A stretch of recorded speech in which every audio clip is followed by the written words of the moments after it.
Akkam jirtu hordoftoota maatii milkii heelzii saayinsii YouTube chaanaalii eegaan paartii 51ffaa isiniin gadhiisin baay'ee sin jalaa turen jira. Of kalshaan isiniin jedha amma kunoo barattoota juunii yookaan ji'a 10ffaa kanatti exit exam qoraman leenjisuudhaaf hojiidhaan baay'ee muddamne turre. Kanaaf viidiyoo isiniif hin gadhiisin ture. Amma kunoo barattoota barsiisaa turre hunda isaanii moodela qorree sadarkaa isaanii of madaalanii kunoo qormaata bahiinsaaf qopheessinee gadhiisnee jirra. Egaan amma immoo wanta viidiyoo paartii 51ffaa kana keessatti kanan qabadhee dhufe akkamitti akkasiin exit examii password username keessan gashitanii password keessan akkamittiin akka jijjiiruu qabdan akkasumas immoo flag question akkamitti akka fayyadamtan likkitootni jiran maal agarsiisu gurraachi maal agarsiisa adii maal agarsiisa diimaa yoo ta'e maal agarsiisa kan jedhudha. Dhumarratti immoo akkamittiin akkasiin submit gochuu qabdan viidiyoo isiniif waraabeen jira. Gara viidiyoo keenyaatti haceenuu kanneen YouTube keenyaaf haaraa taatan subscribe gochuu hin dagatiin isiniin jenna. Yaada qabdan reekomentii jalatti nuu barreessaa jedha. Turtii gaarii gara viidiyoo keenyaatti. Egaan gaafa kutaa qormaataa galtanii kompiitariin akka kanattidha kan inni banamee isin eegu. Username password jedhamu login jedhee jira. As keessatti kan nuti gochuu qabnu maalidha? Password fi username kan amma EUEE jedhee ka'u yookaan immoo dijitii dheeraa isa qabu sanadha kan nuti isa jalqabaa irra gashinu. Inni dijitii xiqqoo suni password dhagattee password sana hin gashitu. Sana booda login gootu. Gaafa login gootanii kan isinii fidu change password kan jedhu jira. Tochi naqin dura data keessan maqaa guutuu enrollment types regularly demo naayiti demo akkamitti baratte mana barumsaa kedha kan jedhu data guutuu gara olirraan sii fida akkasumas dhaabbata barnootaa keessa barattu yuunivarsiitii keessa dabalatee yuunivarsiitii keessa barattu akkasitti gadi fageenyaan sii fida jechuudha. Sana booda gara qormaataatti paartii qormaataatti tuunceen dura password kee jijjiiruun dirqamadha. Password ministeera barnootaa siif kenne jechuudha. Isa booda maal jedhan jalqabarraa current password jedha booksii tokkotu jira. New password jedha booksii lammaffaa jira. New password again jedha isa sadaffaatu jira. Amma gaa maal gootu current password isa jedhurra isuma dura gashitu isuma dura ministeerri barnootaa siniif kenne username password ministeerri barnootaa siniif kenne sana jalqabarra gashitu jechuudha. Inni lammaffaan maalidha? Isa kan mataa keessanii isa ofii keessanii ittiin qabachuu qabdan jechuun ofii keessanii laattanii fi kan seef godhachuu barbaadan isa gashitu jechuudha. Isa haaraa gashitu jechuudha. New password isa jedhu. Isuma lammaffaarra gashitan immoo deebitanii sadaffaarra gashitu. Sana booda maal gootu jechuudha save change jettanii gara steepiitti aanutti ceetu jechuudha. Akkuma current password sana gashitanii nigaa gara steepiitti aanuu maaltu jira? Maqaa keessan isinii fida suuraa yoo qabaate suuraadhaan akkasumas daataan keessan eenyummaa keessan ID keessan yuunivarsiitiin barattan irra keessatti akkuma tarreessetti akkuma isin argaa jirtan gara gadiidhaan immoo maaltu jira continue kan jettutu jira. Continue ishee jettutti erga buutanii booda welcome kabbadee kan jedhu amma gara gadiidhaati maal jedha muummee kabbadeen ittiin barachaa jiru kan fiildii isaa dipaartimentii isaa fidee kaa'ee jira jechuudha.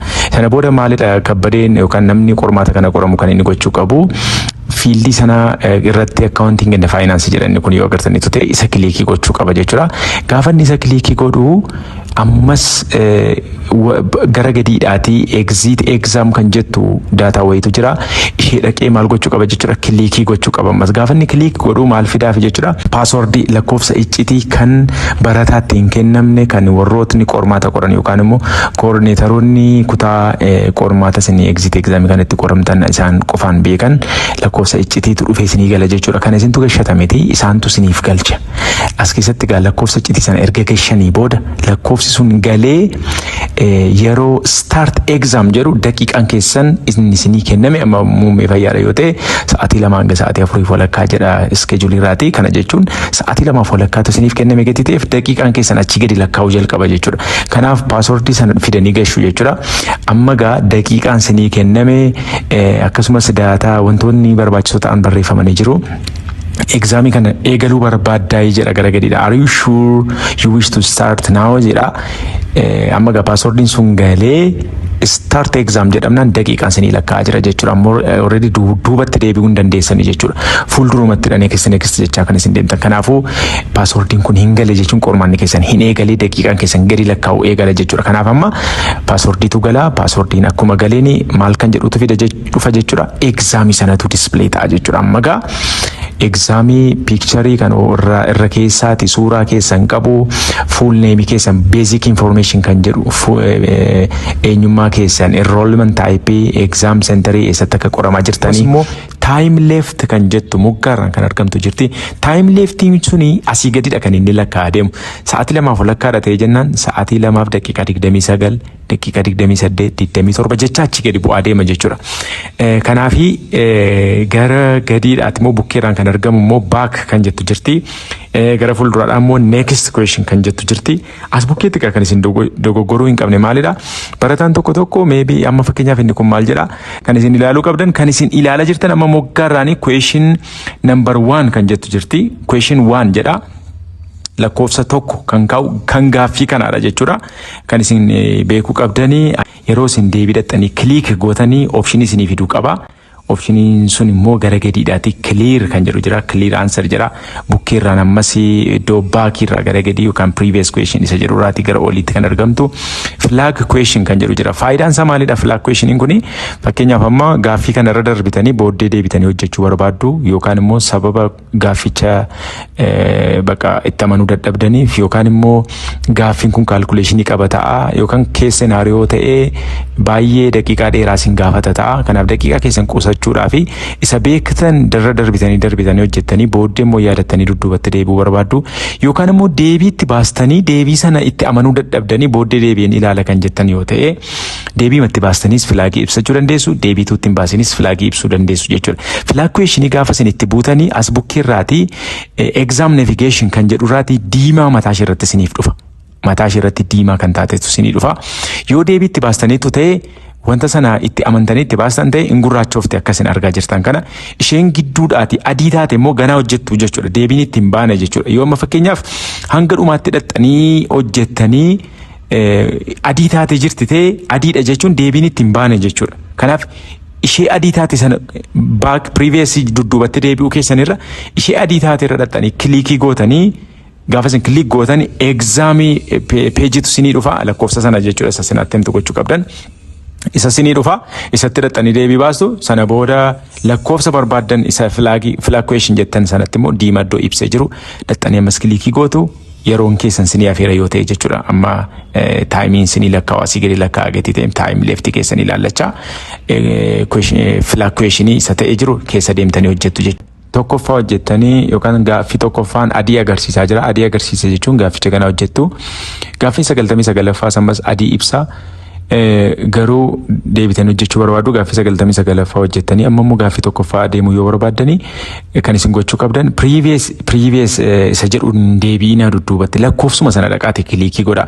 Previousiin sun gana dudduubatti amma deemtanitti neetworkiin intarneetiin murteessaadha. Kanaaf isin jalaa biizii ta'a dabalata immoo sa'aatii keessan isin jalaa fixa gatii ta'e lakkoofsuma sana irratti dhaqaate kilikii godha.